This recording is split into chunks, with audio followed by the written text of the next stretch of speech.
I believe we are live. Let me know if you can hear and see me okay in the chat. Frankie from Flatbush. This is Coffee with Frankie. This is the coffee. I am the Frankie. It's 10 a.m. on the East Coast of America, November the 17th. And already your New York Jets are pretty much out of the running for playoff position. But we got a show to do anyway. Uh, 10 a.m. on the East Coast, November the 17th. Phil Adams is here. Phil, let me know if you can see me and hear me okay. We always have problems. Okay, good. Phil says audio visual okay. And in fact, earlier this morning, the internet went out. So welcome to Florida, where the internet, who knows if you're going to get internet connection. Although Phil Adams was without internet for 2 weeks. Can you imagine that? Harlan's here. Greetings, folks. The rest of the season will be Sunday at 1300 hours. Yeah. 1 p.m. on the East Coast. We got nothing but 1 p.m. games. The NFL has finally realized maybe these guys are not ready for prime time. Not ready for prime time. And they should have realized that in the beginning of the season. If the NFL was really smart, they would have waited and maybe considered the Jets for some flex games late in the season. Let's let them get on track. Let's see what they are. If they turn out to be good, well, then we flex them in. And we say, wow, Aaron Rodgers came back and he's old, but boy, is he good. And look at these Jets. Um, but instead, they they decided to front load it and give us all these primetime games in the beginning of the season. And turns out we stink and we didn't deliver ratings for them. We didn't deliver nothing but a bunch of heartache for the fans. But the NFL, they owe us one. That guy said, the schedule making guy who looks like he doesn't sleep very well. Um, But nonetheless, here we are, week 11 of the NFL season, and we've already got our eyes on the offseason because there's not much to like about the season so far. So, what I thought, so here's Phil. He said he can't even get up for the game today. Yeah. And this is the sentiment of a lot of fans. So, we're taking a look at the off season. Our the off season should be our regular season because we're so good in the off season. But this off season is special because we probably will have a new general manager. We almost certainly will have a new head coach. And so what I thought we would do today, instead of talking about the game, which is pretty simple, they're going to try to run it. We're going to try to stop it. We're going to have Chuck Clark in the box a lot and challenge Anthony Richardson to throw the ball, and we'll see if he can throw it at a better than 44% clip, which is what he's been doing so far this season. That would be the game plan. If they can run it, they will win. If they cannot, we have a shot. That's basically it, and then we'll see how if our offense can do anything. That's the game. So time now to take a look at the head coaching candidates. So I thought we would do a tiered list of all the candidates and see what we feel about them. So let's check it out. Let's check it out. If I can get this to work properly. Da, da, da. Let's see what we got here. Okay, so I'm in the corner, so that's fine. Some of the dudes are hidden, but we basically have 5 tiers, as I see it, of head coaching candidates. You got the elite people, okay? These are the people everyone would say, yep, they're elite candidates anyway. Like a Ben Johnson. This is Ben Johnson over here. So this is so far I got Belichick. He's considered the GOAT, so he has to be an elite candidate. Vrabel, basically everybody's going to want to hire Mike Vrabel, so he has to be an elite candidate. Then you got Ben Johnson. Now you can't say over here. This is Ben Johnson. Now, you can't say he's an elite head coach because he's never been one, but he's a hot candidate. Everyone would agree he's at the top of the list of everybody who has a list. He's at the top of it. And so then the next tier is really good. Third tier, acceptable for us. Like that would be an acceptable hire. Fourth tier is meh, not thrilled. And then you got the fifth tier, which is no way.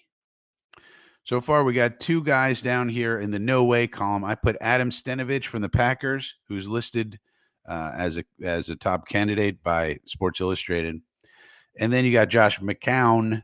I would say no way to Josh McCown. So PC says Buffalo Jet fan. Well, so as soon as you start talking about Buffalo Jet fan, just keep in mind um, he says a lot of things to get ratings. Let's just say.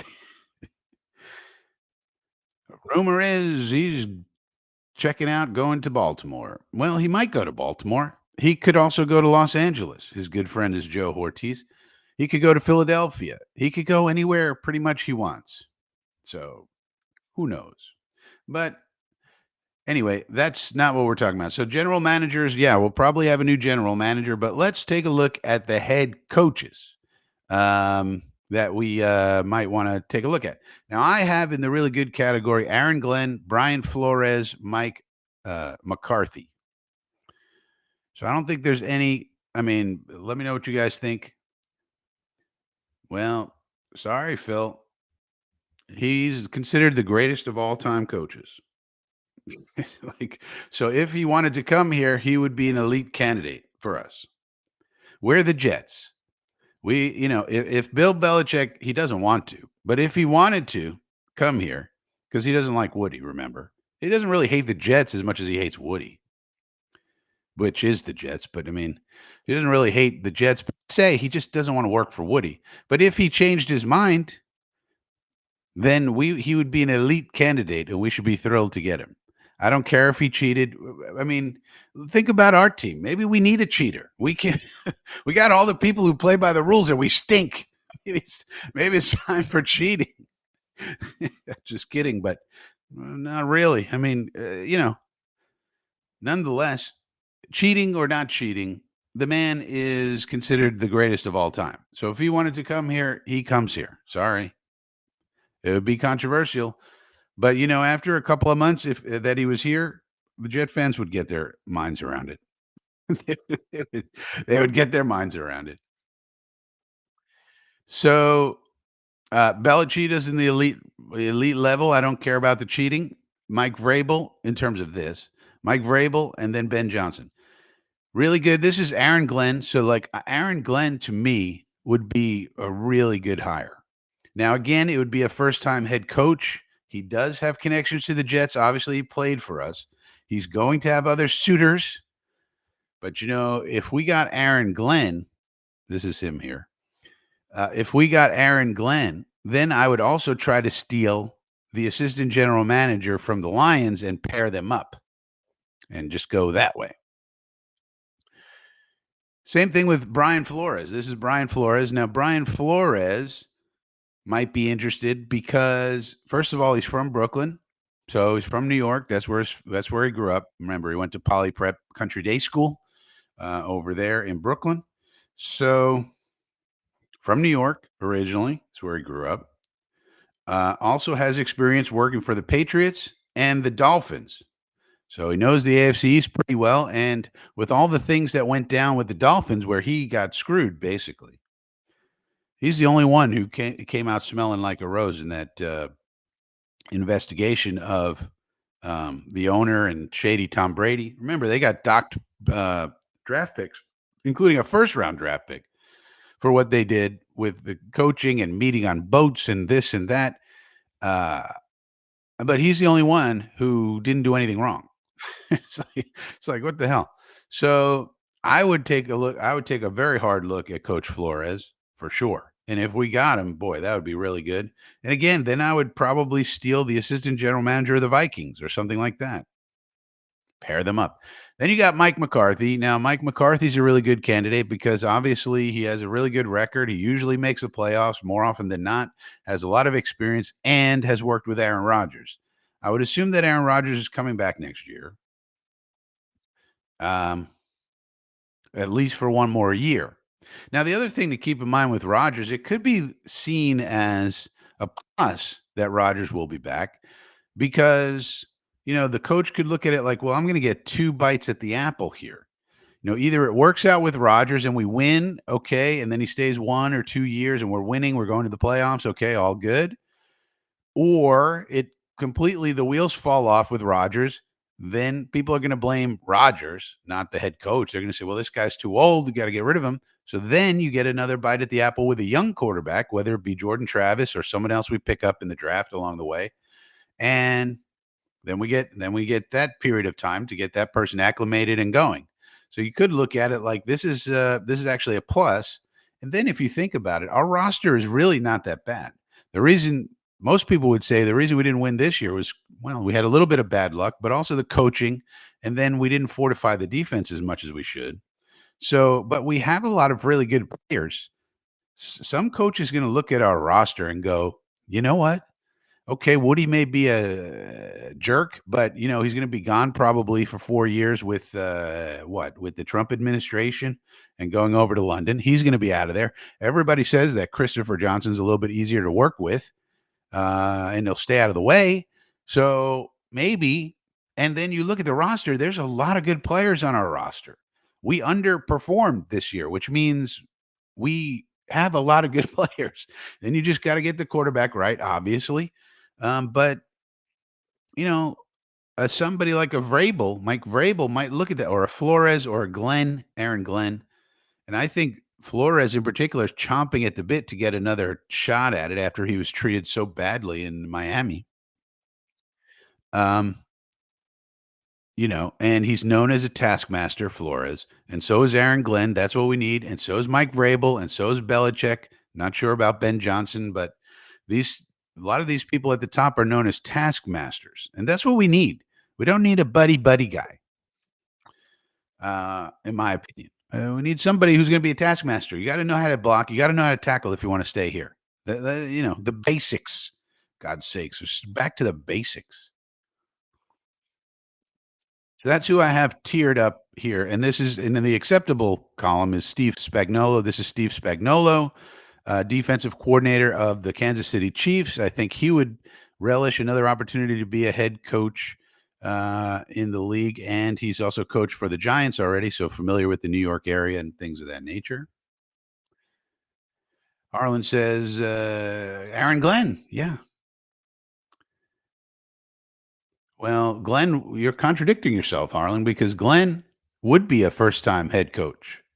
We might have to take. I mean, I'd rather have somebody with experience personally, but Glenn is a high profile candidate who might want to come here because he has a connection to the organization, and he may want to.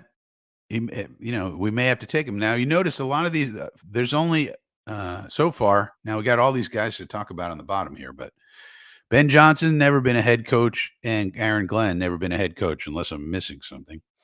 All these other guys at the top have been. So there's that. But if you look at, and if you look at Flores' record, he did really well, even with Fitzgerald as the quarterback. And then he had the first year of Tua, and apparently he didn't want Tua. They made him take him, and Tua wasn't good his first year. Took Tua a couple seasons to get going. Yeah, that McCarthy and McCarthy has a really good record, Mr. Salami, PC Salami. And I don't, he hasn't done well in the playoffs recently, but before this year with the Cowboys, 12 wins, 12 wins, 12 wins. I mean, so Harlan says Jets have to let many of the current players go.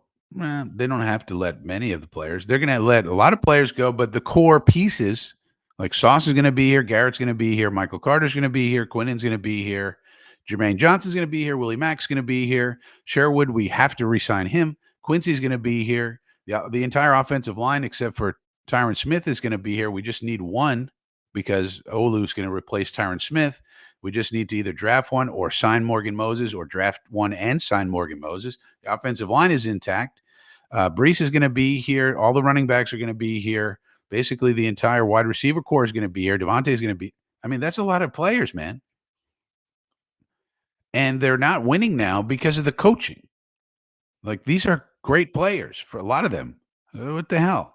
Yeah, there's gonna be fringe players that we need to let go, like Solly and, Kinlaw and, probably Chuck Clark and people of that nature. But those are people you can refill the roster with, free agents and draft picks. Phil says, "Taskmaster is good with me." Yeah. Don't want him to love his players like own children, just make them play football better. Exactly. Tough, but firm. You have to show them you care, but also you have to be firm with them. When they make mistakes, you can't just say, "Well, whatever." All right. So those are the people I have already sorted. Let me know if you have any qualms with that. But next up, what about a guy like this? Matt Nagy. Where should Matt Nagy go on our tiered list? Matt Nagy, former head coach of the Chicago Bears and current offensive coordinator of Patty Mahomes and the Kansas City Chiefs. So for Matt Nagy, I'm thinking probably that'd be acceptable. It's not really exciting, but probably acceptable. What do you guys think?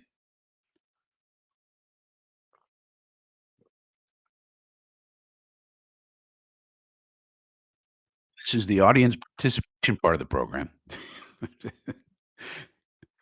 Phil says, meh, not thrilled. Why, Phil? Should we move him to meh, not thrilled? If you look at his record, it's pretty good when he was with the Bears with Mitchell Trubisky. He didn't exactly have a great quarterback, and he still made the playoffs. He had some decent seasons over there. Wheels fell off toward the end, but I mean, could do a lot worse. He's highly regarded by Andy Reid. Andy Reid speaks very glowingly of him. He's probably maybe between acceptable. Matt Nagy should be number 4.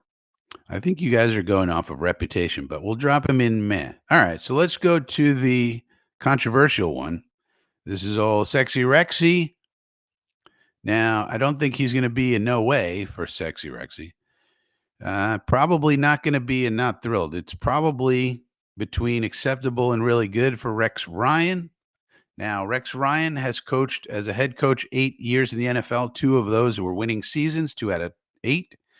Uh, and has an under 500 career record, has never won a division title, never been to the Super Bowl, went to the playoffs 2 out of 8 years, got fired after in the middle of the season of year 2 with the Buffalo Bills, has not coached at all in the NFL over the last 8 to 9 years, not even a defensive coordinator job, has been obviously a commentator. But so where should we put Rexy? Is he acceptable or meh? Or maybe somebody thinks really good. So Salami says, how long has he been? I think it's been 2 or 3 years now, but he was with Andy Reid previously as well. So he's been under Andy Reid for like 8 years, and it's been 2 or 3 ever since he got let go by the Bears. So it's been 2 or 3 years now with this current iteration with Kansas City, and then he was with Andy Reid, I believe, in Philadelphia. So he's a lot of experience under Andy Reid, the Andy Reid tree, and he speaks very highly of Matt Nagy. Now, of course, he doesn't call the plays, so that would be a knock on him. He doesn't call the plays for Kansas City. Obviously, Andy calls the plays. All right, so I'm going to put Rex Ryan. Harlan says not thrilled for Rexy. All right,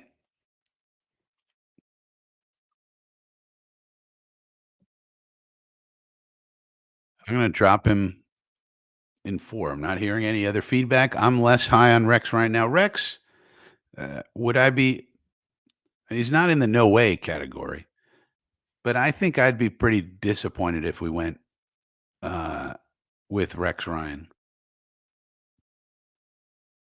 All right, let's go through some of these. Now, what about Jeff Ulbrich? What if we hire Jeff Ulbrich? PC says Rex is acceptable for me since he really wants to be here. Yeah, that's the main positive in his favor. He does want the job. He can handle Woody. He may have learned something. Yeah, but we have no proof of that. And the other thing about Rex, I was thinking about it this morning. Like his success, both of his successful seasons came prior to the current CBA. After the current CBA, which is 2011, he was terrible, and that's the CBA we're currently living under.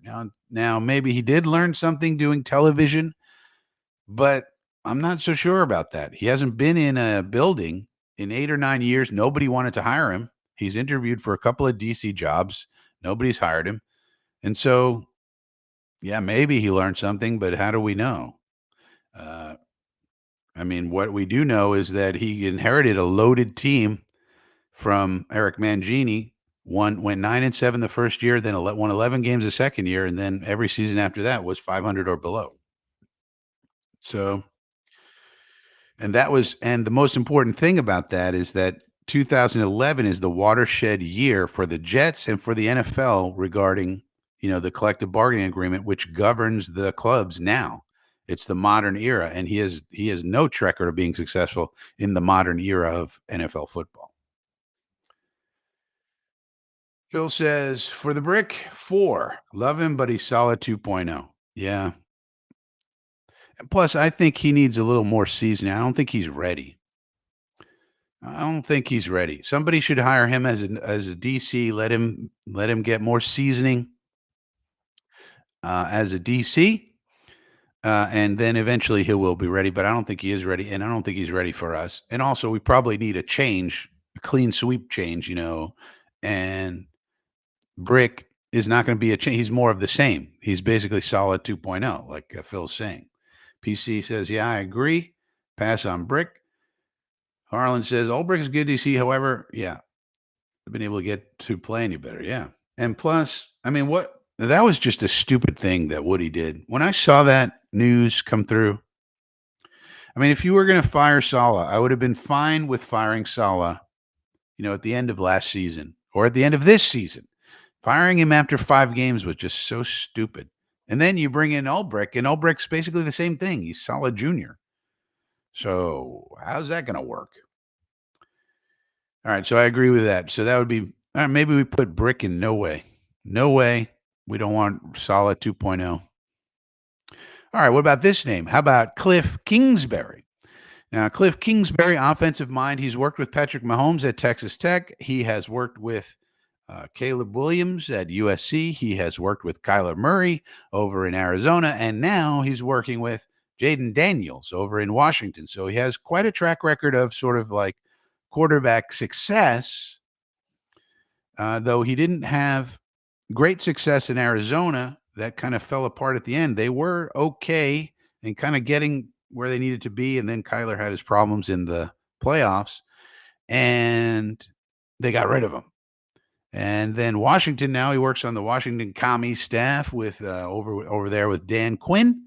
And look at the success that Jaden Daniels and the Washington Commanders are having. That is probably the best thing on his resume in that, hey, he stepped right in there. We got Jaden Daniels, and boy, way better than expectations. Way better than expectations. So Cliff Kingsbury has a track record, morning to Nate. Cliff Kingsbury has a track record of working with mobile quarterbacks, and most of your quarterbacks these days are going to be mobile. Now, right now, we don't have one of those, at least in our starter, Aaron Rodgers. But the idea would be, all right, whatever happens with Aaron Rodgers happens, but then the next guy that we get is probably going to be mobile. Most of the guys coming out of college these days are mobile quarterbacks. So PC says, I feel positively about Kingsbury. Well, but the Bears may bring him aboard. That's true. Now, these guys are all going to be highly sought after. So, like, probably Kingsbury goes into the really good column, I would say. It's not elite because he hasn't had, a lot of success as a head coach, but as an offensive coordinator and certainly at the college level, you know, he has a lot of good experience working with mobile QBs, and it would make sense for the Bears to obviously bring him in because he's worked with Caleb Williams already, and they need to make that work. Otherwise, they got another Justin Fields on their hands, and that's not going to work out. Now, I do think Eberflus is getting the X after the year. So, and probably the GM will stay. Ryan Pace, he's done a pretty good job if you think about it. But the Fuse is probably going away. And then, therefore, it makes sense for Kingsbury to get the head coaching gig with Chicago. But nonetheless, that means all of that being said, he's still a really good candidate. Not that we could get him. So, again, I don't think, for example, these elite ones, I don't think we can get any of these people. I don't think we can get Belly. I don't think we can get Vraby. I don't think we can get Benny. I don't think we can get any of those, but they're still elite candidates. So I would say Kingsbury goes to the really good column. Phil says Kingsbury number 3, but not tough enough. Not tough enough. What do you mean, Phil? Not tough on the players enough? I mean, look at what he's doing with Jaden Daniels. I don't know. Look at what he did with Kyler. He got Kyler to the playoffs. I mean, Kyler's really actually underrated, but um, you know, and he's worked with Caleb Williams. He's worked with Patty Mahomes in college. So I don't know. Maybe he's not a tough taskmaster, but he's gotten good results. I mean, the best thing on his resume is probably look at the Washington Commanders year one under this coaching staff with a rookie quarterback. Look what they're doing. Nobody expected this. And so therefore he's going to get a lot of credit. Now, maybe he doesn't deserve a lot of that credit. I mean, what about Dan Quinn? What about Jaden Daniels just happened to be the guy, for example, maybe whoever coached him was going to have this success, you could say. And reminding people, yeah, hit the like button, folks. Please do hit the like button. Really helps out the channel. Would appreciate it. And if you're watching this later, afterward, please subscribe to the channel. We're trying to get up to 400 people subscribed, and we're only a few away. And would love to get over that hump of 400 and then on to 500 in the next 2 years. Okay. Um, let's see here. What about a guy like Todd Monken? This is Todd Monken over here. Todd Monken is offensive mind. He's currently the offensive coordinator for the Baltimore Ravens. Previously was at Georgia. He's probably going to get another look, especially because the Ravens, as they always are really good again this year. But what he's going to say, well, and Lamar Jackson might win his third MVP for God's sakes. Uh, and so people are going to say, well, okay, offensive mind. He got Lamar to win an MVP. I think he would be an acceptable candidate. Has a lot of experience. Todd Monken, his name's always on the circuit every year, it seems like. But I think he's going to get a lot of looks this year. Any problems putting him in the acceptable? Yeah, they did pass on Monken before. They probably aren't thrilled that they did that. We also passed on McCarthy before, by the way, which was also stupid. Um, but that doesn't mean they'll pass on him this time. And also, these are just like candidate quality. Like, even though we made a mistake, that's not the fault of the candidate, right? It's like, Phil says Dan Campbell's my model for the head coach. Yeah. Well, how many Dan Campbells are out there? I mean, there's Mike Vrabel. So if you want to model Dan Campbell, it's basically Vrabel, Flores. These are of the same mold. I would put Aaron Glenn in the same mold. Um, you know, a couple of these would fall into the same mold. John Gruden. I got Gruden down here. This is the bullpen here. I got the Grudens together. Let's bring up a name nobody's talking about that I think is a sneaky name. Ready? Sneaky name, Nick Saban. Why is nobody talking about Nick Saban? Talk about your taskmasters. Here's the ultimate taskmaster, Nick Saban. How come nobody's talking about Nick Saban? Great track record. Forget he was in the NFL for a long time under Bill Belichick. He's Bill Belichick's best friend in the whole world. Belichick talks glowingly about Nick Saban. Thinks he's the greatest coach, ever. Why is no one talking about Nick Saban? Can we can someone riddle me that one? For sure, we would. Yeah, with a proven track record of developing young quarterbacks once A-Rod goes away. We've whiffed on this. Yeah, as many teams do. Look at the Chicago Bears. Look at the Carolina Panthers. Look at the Jacksonville Jaguars. Look at lots of teams.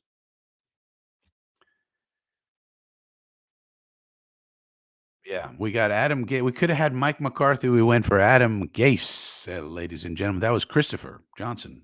Adam Gase. Infrared is here. Good to see you, Infrared. Knock it out of the box. We try to, Infrared. We try to. But why is nobody talking about Nick Saban? To me, that's an elite candidate. We would be so lucky to get a Nick Saban. Now, most of his head coaching success, of course, has come at the college level. But at the same time, he been in the NFL. He remember he became the coach of Miami Dolphins, and I think it lasted only 1 year, and then he went to Alabama and had all that success. But the most successful head coach in college football history, pretty much. I would consider Nick Saban taskmaster. He'll get the defense squared away for sure. He'll get. I'll tell you something about Nick Saban. He'll get Sauce Gardner squared away in about 2 seconds. Nick Saban came here, you would see interceptions from Saucy. Nick Saban is known, in addition to just being a really good coach and a taskmaster and a good defensive coach, his extra specialty is defensive backs. He would have he would have us picking the ball off left, right, and center. And he also was a quarterback himself, so obviously understands offense. He was a quarterback himself back in the day. Um, so he brings a lot to the table. And so I would say, Nick Saban. Now, somebody says, what about Pat Narduzzi? X Mark says, Pat Narduzzi, for those who don't know, is the head coach of the Pittsburgh Panthers. I'm not sure what Coach Narduzzi has done in the NFL that would make him a candidate. Also, Nick Saban is not coaching at college, so I didn't include any college coaches who are still coaching in college. If that makes sense. So I didn't want to really go through the entire roster of the NCAA and say, what about this guy? What about that guy? So Narduzzi is coaching at Pitt.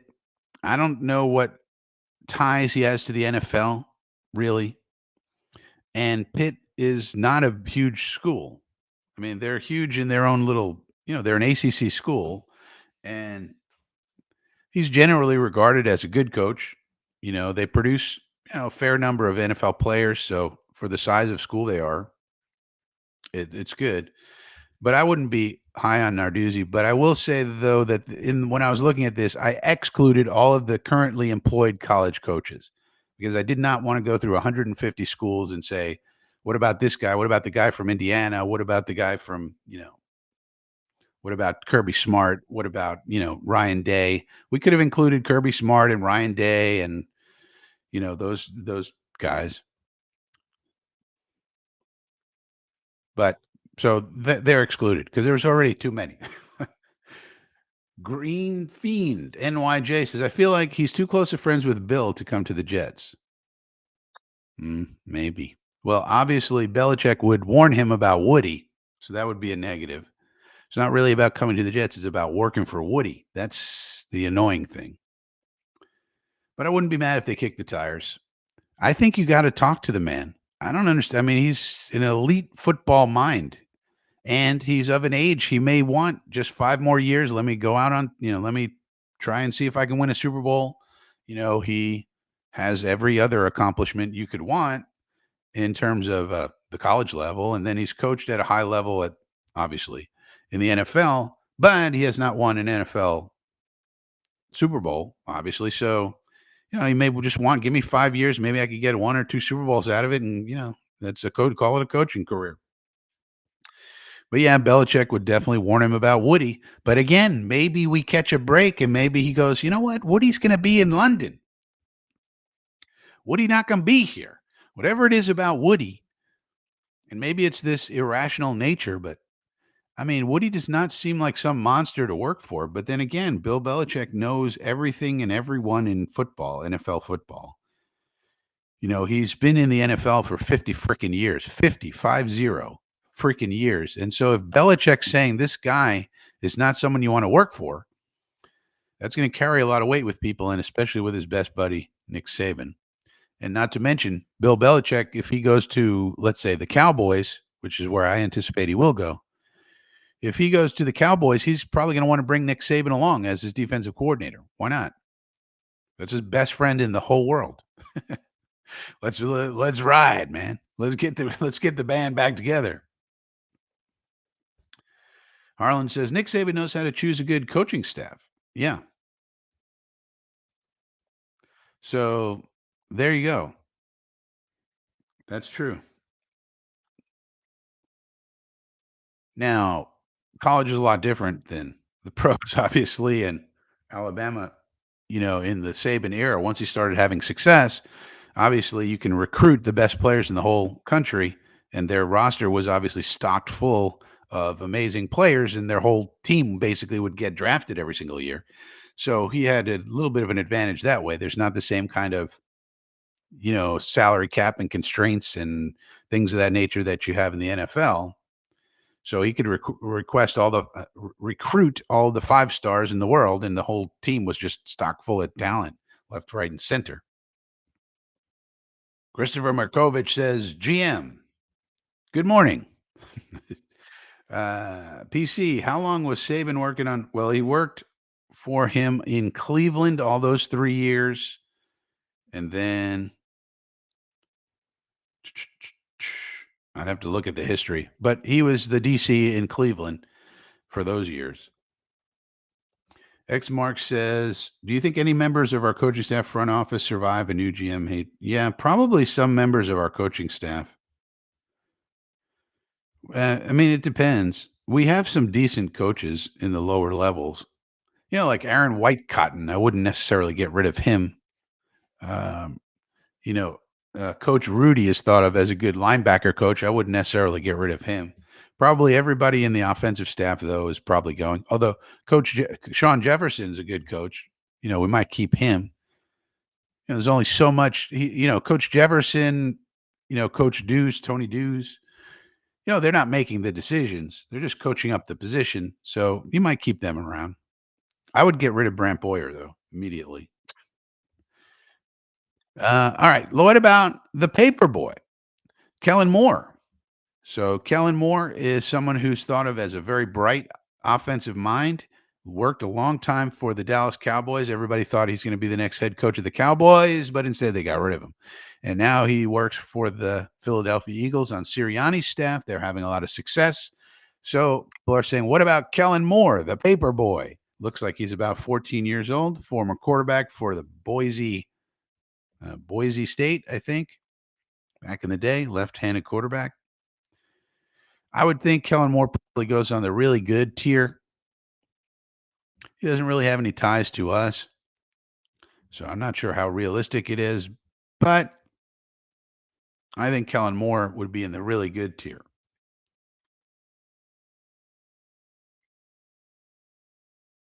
Swamp Ranger.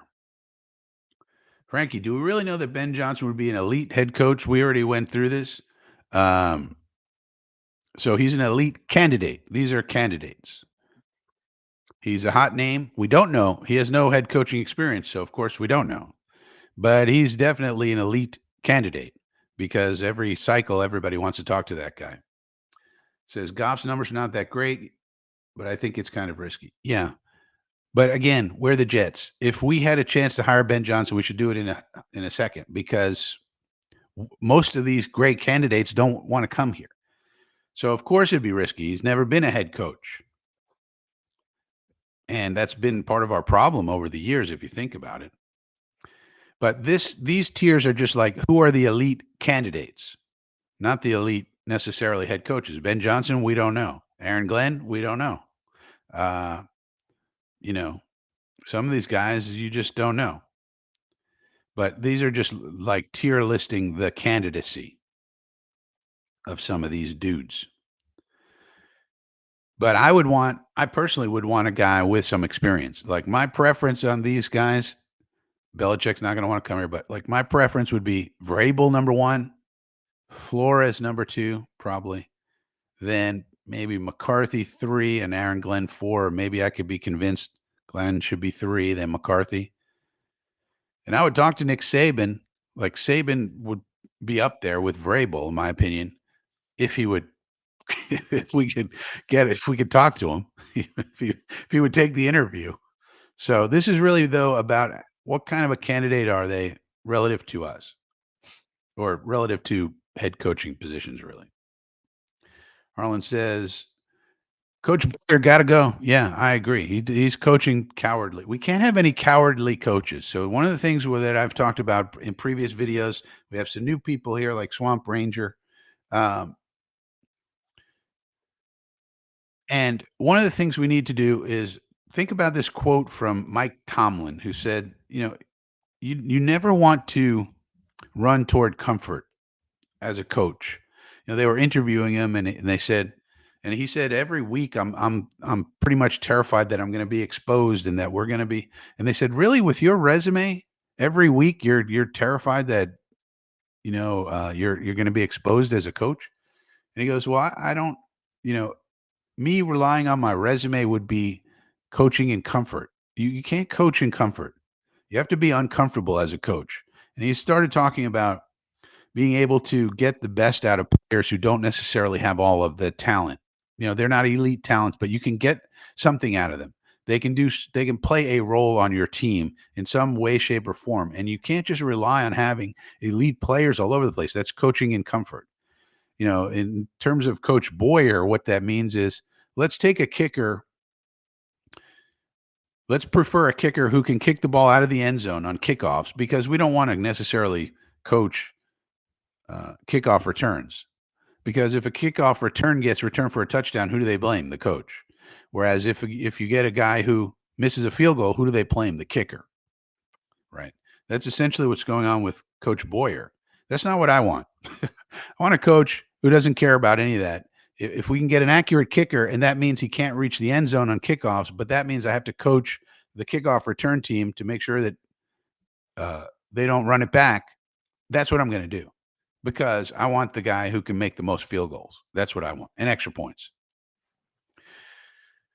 So that's the reason that Boyer has to go, in my opinion.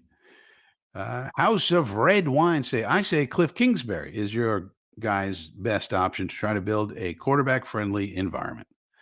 That's possible.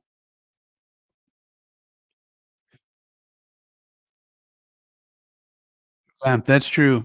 Although Kyler was also bad in the playoffs. I think the argument for Kingsbury is that the Cardinals are a dysfunctional franchise, especially under the previous GM, Keim, and they also have a bad owner, Bidwell, not very good. And you could say, well, even with that, he got a certain level of success. He got Kyler to the playoffs, um, and he's had success obviously with Jaden Daniels this year, and he coached Patrick Mahomes, and you know, so yeah, he's in the really good candidate. Maybe we move Kingsbury up to elite, but we can't really because, well, I mean, we could. He's in the really good tier. I mean, the other thing is like you could look at him and say, well, was it him or was it Jaden Daniels this year? Because that's going to be a big plus on his resume. Also, look what I did with Jaden Daniels in just 1 year, and boom, there he is. But maybe it was just Jaden Daniels. So Swamp Ranger says Vrabel, Kingsbury, Ben Johnson. Yeah, I could see that. Jets Chaos is here, Jeremy. Yes, I will be there at 1 p.m. Keeping my drive charts. So Harlan says Jets should keep Coach Middleton. Although, think about Coach. Why do you say that, Harlan? Because he had a few good quotes at the Senior Bowl. Think about our tight ends. Have they ever blocked anybody? Why does Coach Middleton never get any criticism when we have tight ends who can't block? I mean, what is he coaching? He's got 3 or 4 or 5 people that he needs to coach. Uh, where's the blocking? What you need a tight end to do mostly is block people so you can run the damn ball and pass protection. So why does Coach Middleton get a pass? Just because he had a few like inspiring, cool quotes at the Senior Bowl? I don't know. I'm getting rid of Coach Middleton. I want to improve the tight end coaching, in particular the tight end blocking. You got guys who are willing blockers, Conklin, Ruckert, Yaboa, and they don't block as well as they should. We got to have people who are going to focus on the fundamentals, blocking and tackling. Blocking. I've been saying this for 4 fucking years. Blocking and tackling. It's not. It's not about like making huge, amazing plays. Just block and tackle, and we'll be fine. God's sakes. Swamp Ranger wants to know if I'm going to the Senior Bowl. No, I'm not going to the Senior Bowl. I got things to do. PC says anyone on. Yeah, that's another point, and I didn't put him on here, and I should have. So the defensive coordinator Terrell Austin Terrell Austin is a defensive coordinator. Get him on here. I should have put him on here. I forgot. It's a good point, PC. I would go and although Arthur Smith is here, so let's talk about Arthur Smith. Now, Arthur Smith is their new offensive coordinator. We've talked to Arthur Smith a number of times in a number of contexts.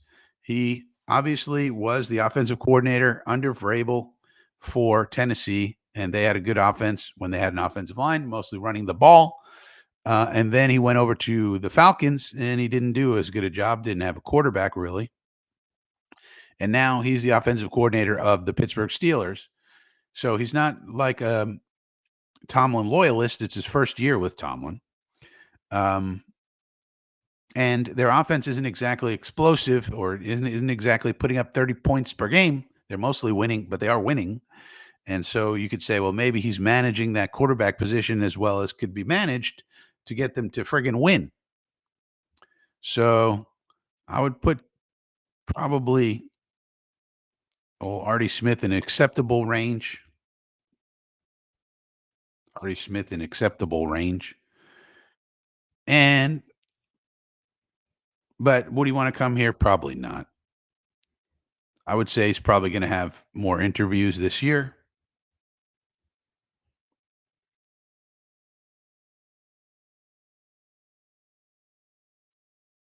Yeah, Coach Middleton, right.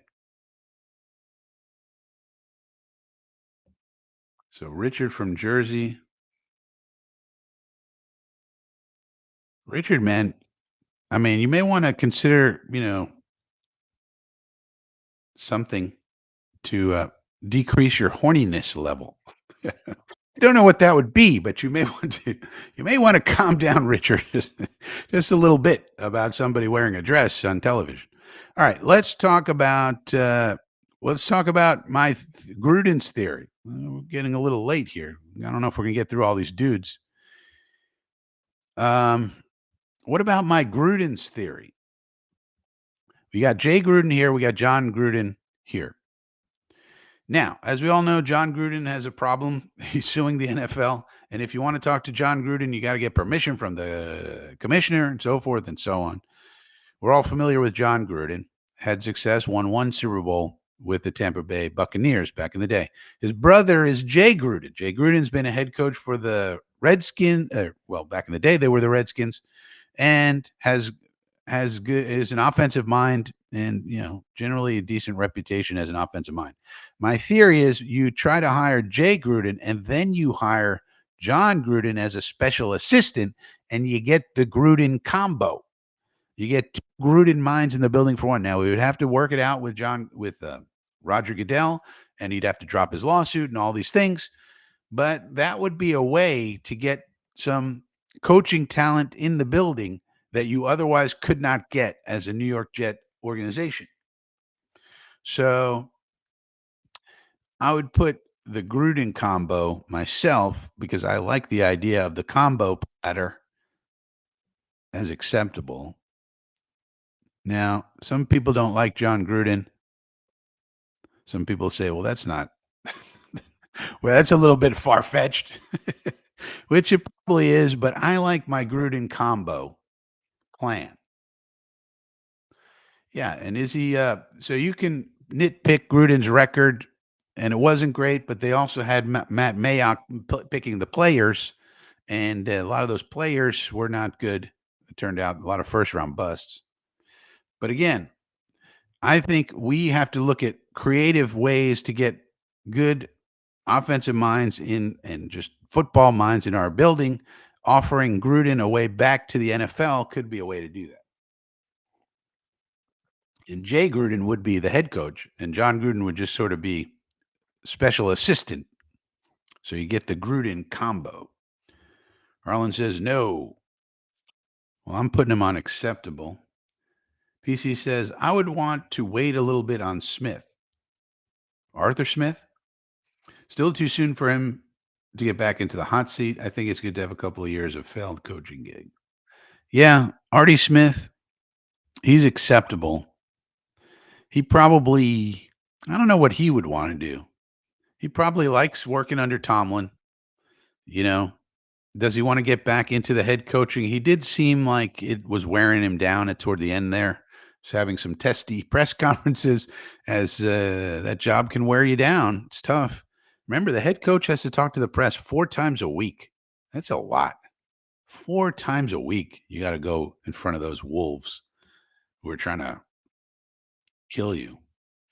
Offer Ben Johnson.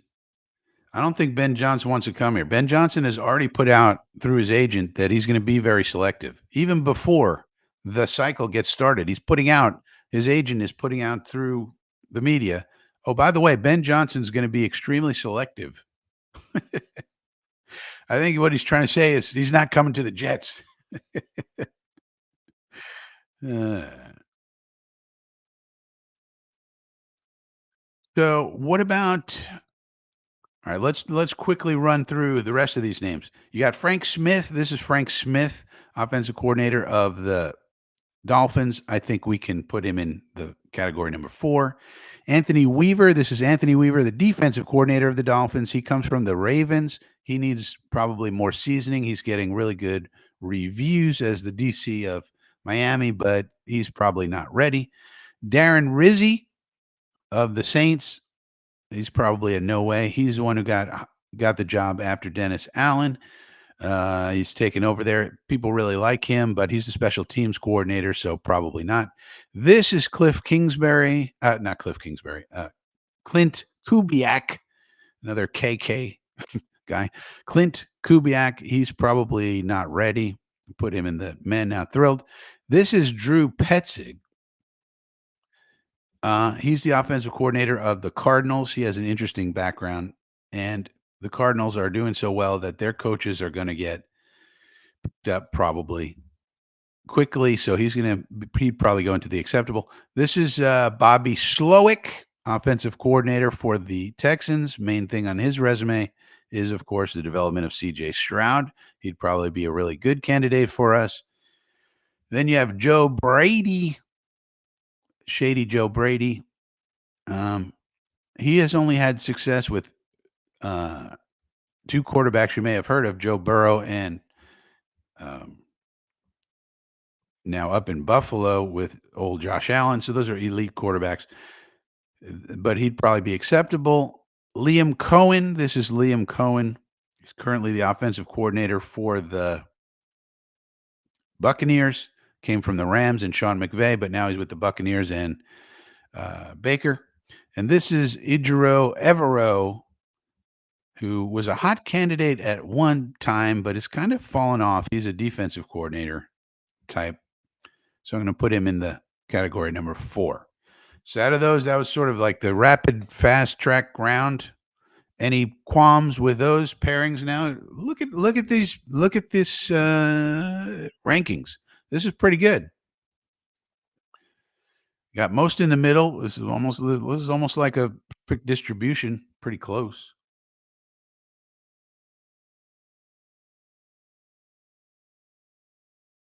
Pretty close. Phil says Jets not fit into the extremely. Yeah. I mean, he was basically saying, look, it better be a perfect situation. I'm not going. I think he likes being where he is. And why wouldn't you?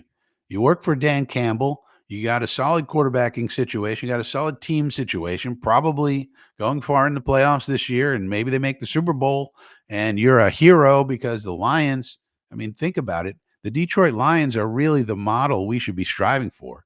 Team who'd never really gotten there, been long suffering fan base, and they finally are turning it around with Campbell and Brad Holmes, the GM. It's a good situation, and he's young. What's a rush? Keep learning, keep having success. I'm sure he makes quite a pretty penny. You know, he's got a good situation. Why do you want to go to leave a good situation, go to a less good situation just to be a head coach?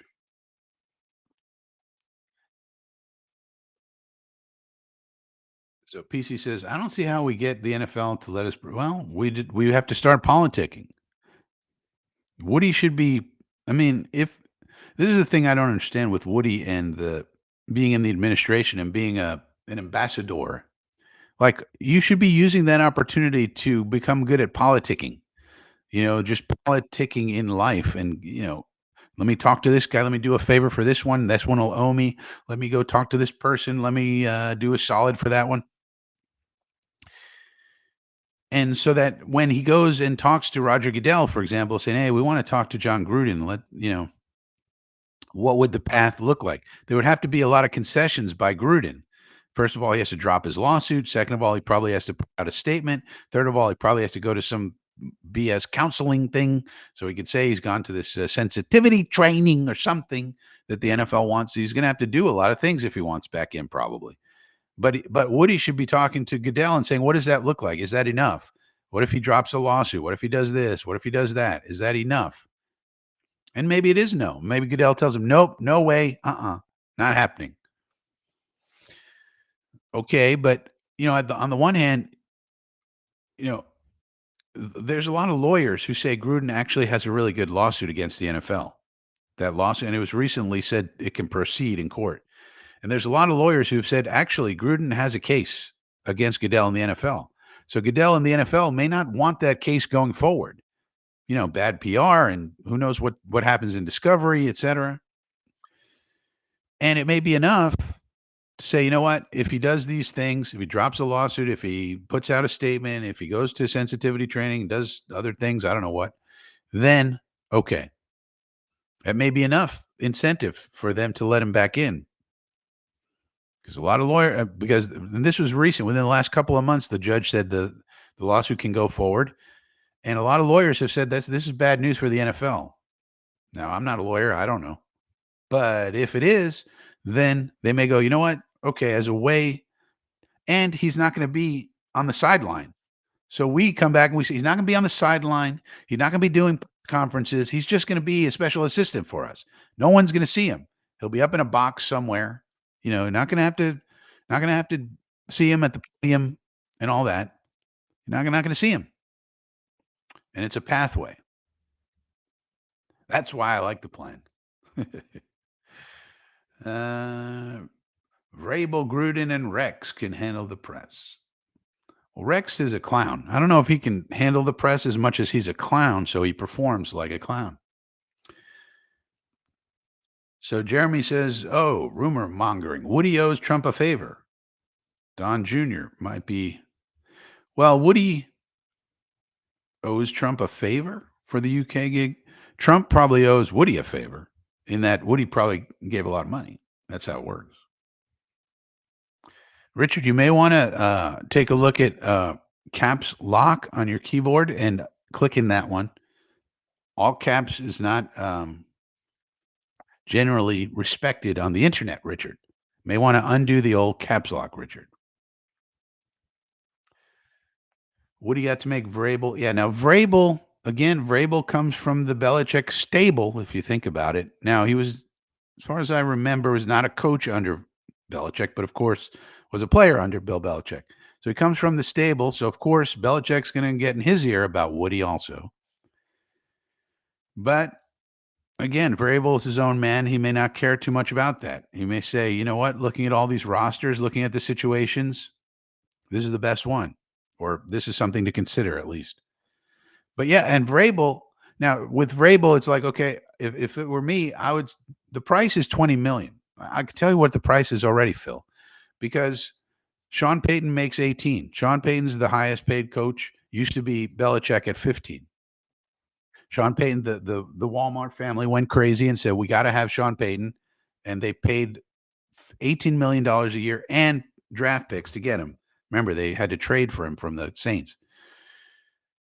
That's a lot of capital to pay into a head coach, and look what he's doing. He's turning around the franchise. It seems like they got $40 million cap hits for Russell Wilson, and they're still around a 500 team. So he's doing a pretty good job so far, anyway.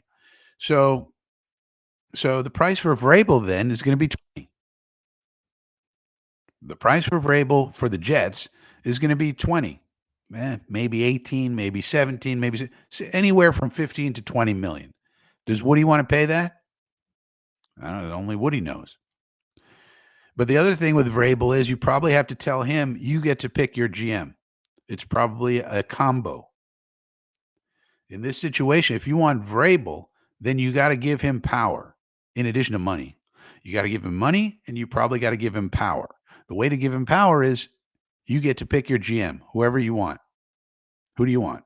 And hopefully he says, I want John Robinson, the guy who had the Titans, who's not currently employed as far as I know. So we could probably get John Robinson to come here and be like, okay, great.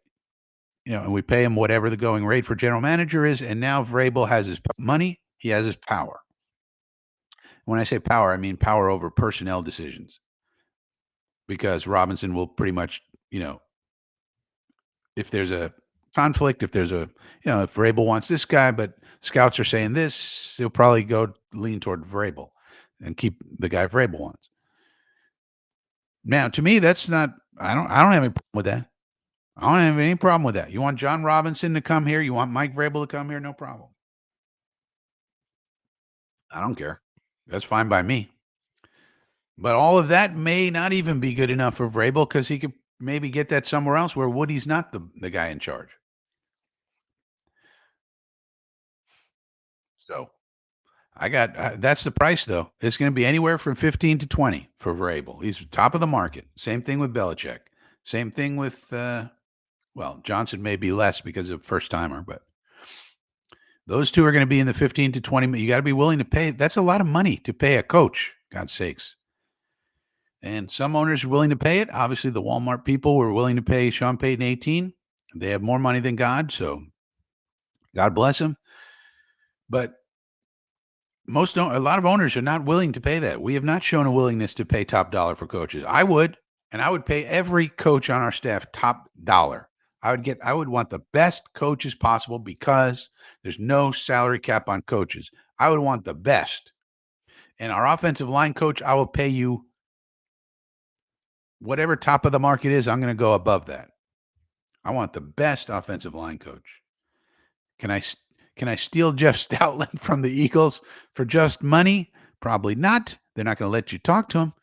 But maybe if I say, well, we'll make him an assistant head to the head coach and offensive line coach or something like that, maybe then they have to let us talk to him because it's a promotion.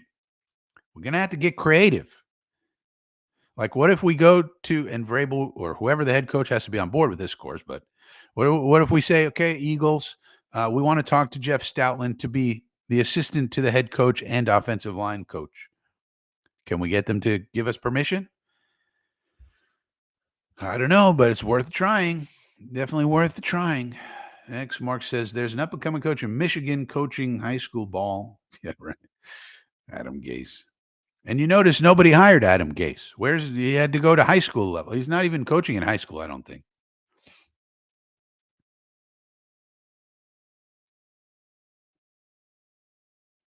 Adirondack Fly Guy. Good morning. Hopefully you're enjoying your coffee. We finished our tiered list of coaching candidates, as you can see on your screen. BC says, so Jay would be the coach. Yeah, that's right. Yeah, that's my theory. That's why I have the Gruden combo. Jay Gruden is the head coach. He does the press conferences. He's the head coach. John Gruden's a special assistant to the coaching staff or some title like that. It doesn't matter what the title is. and he works with the coaches. He's in practice. He helps. He helps with the game planning. He helps with this. He does whatever we want him to do, but he never goes in front of the media. Yeah, that's the plan. That's why it's a combo deal. That's the beauty of my plan.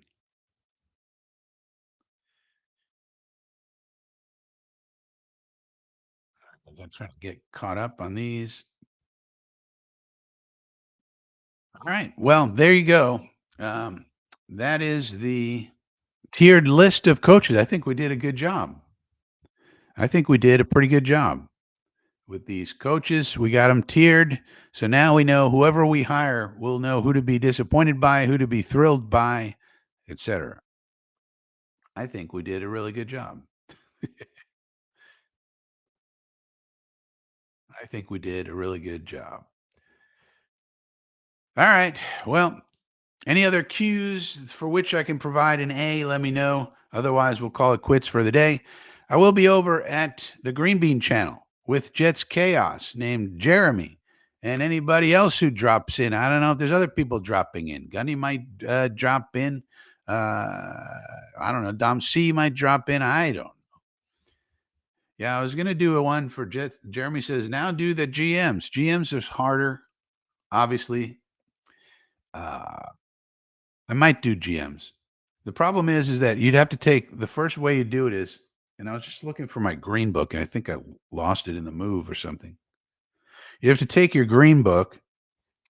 I think I freaking lost it in the move, but you'd have to take your green book and look at all the assistant GMs for all the clubs and start. That's your list. That's your list starter. 32. That's 32 more people.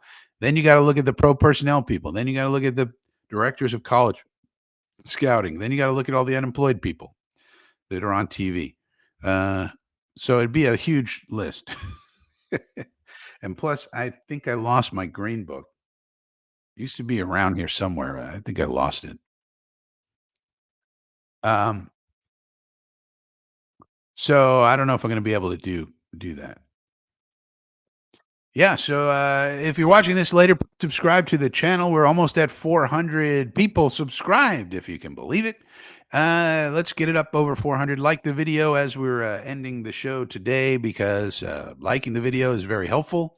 If you're looking for a different kind of video to watch, I put out a video called Media Masters about how all of the up and coming sports media people are going to take over for the legacy media. I think it's a really good video, but it's not getting a lot of views as I had anticipated. But if you're interested in the media landscape, why we are the way we are in media, and what's really happening with some of these young up and coming sports broadcasters and what's going on with them relative to the legacy media, that is a good video to watch.